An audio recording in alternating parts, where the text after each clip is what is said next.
You're good.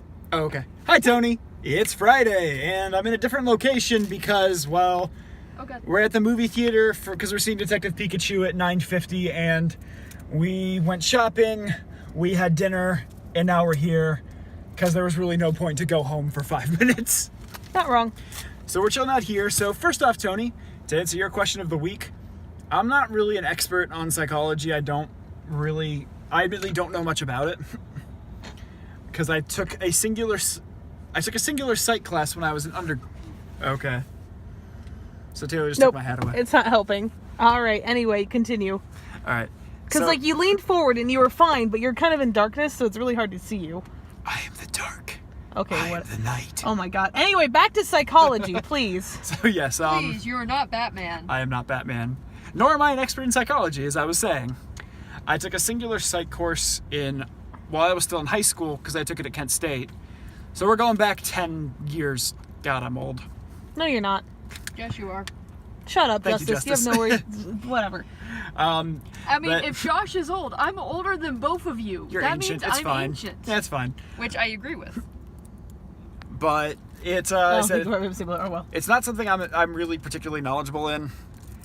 But I enjoy kind of humanism, and I've always found Maslow's hierarchy of needs interesting, because I think it's a relatively decent explanation on why you have like those who are usually wealthier have less that they are in want for, are able to focus more on big picture items, where people who are poorer have to focus on, okay, where's my next meal going? How am I paying rent?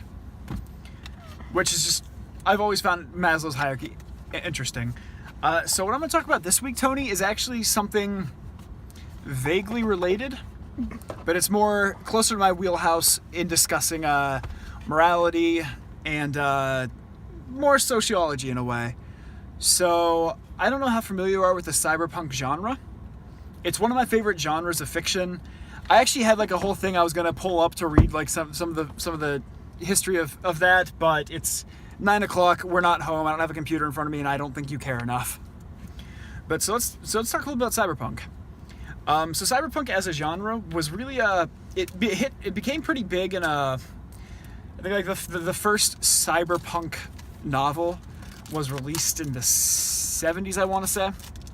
But cyberpunk really hit like big in the 1980s with the movie Blade Runner.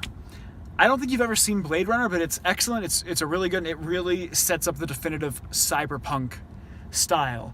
And that is a highly populated city, neon billboards everywhere. It was actually modeled very much on modern day Japan. It was like Cyberpunk's idea. So like think about the pictures you've seen of Japan and also Times Square in New York City. And that's cyberpunk. Everything is just so glaring around you. And the whole government's, it's always a dystopia, because the two key features of cyberpunk are technology has outpaced our morality, and mega corporations control everything.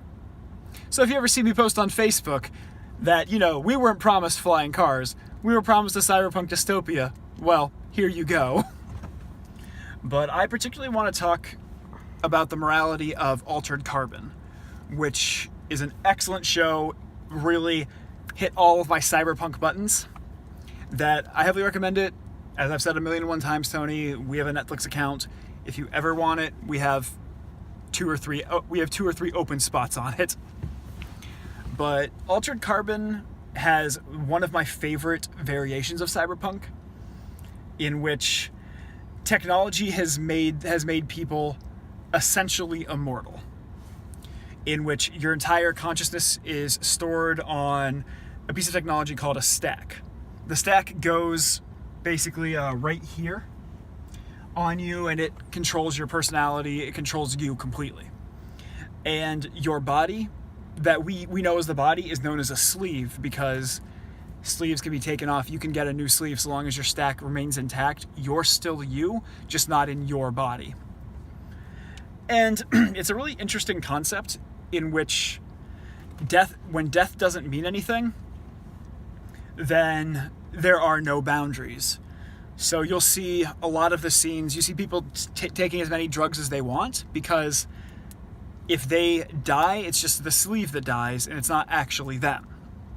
Now, killing a sleeve is still murder, and so one of the kind of things they keep bringing up is there's a bill through like the global Senate to try and make it so people who are killed but have their stacks intact can testify against their killers, which is kind of a really neat concept, but it kind of skirts the aspect of when death isn't final, nothing matters anymore.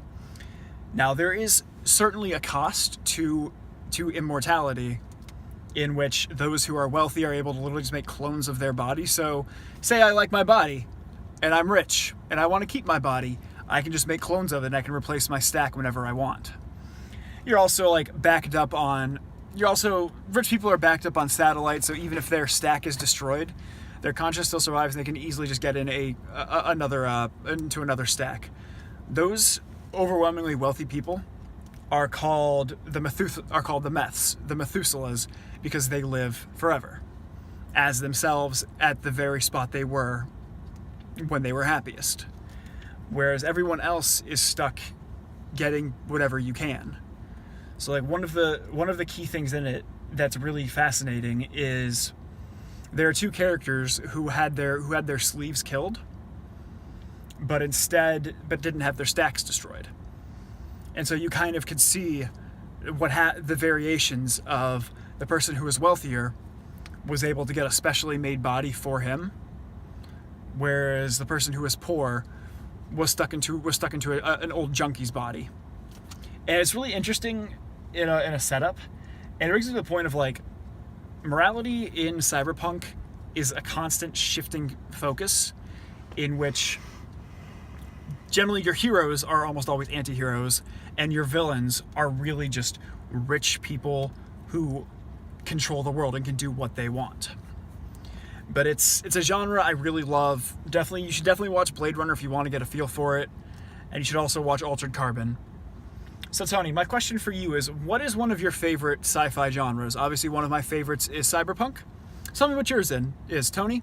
I'll see you on Tuesday. Later, bro.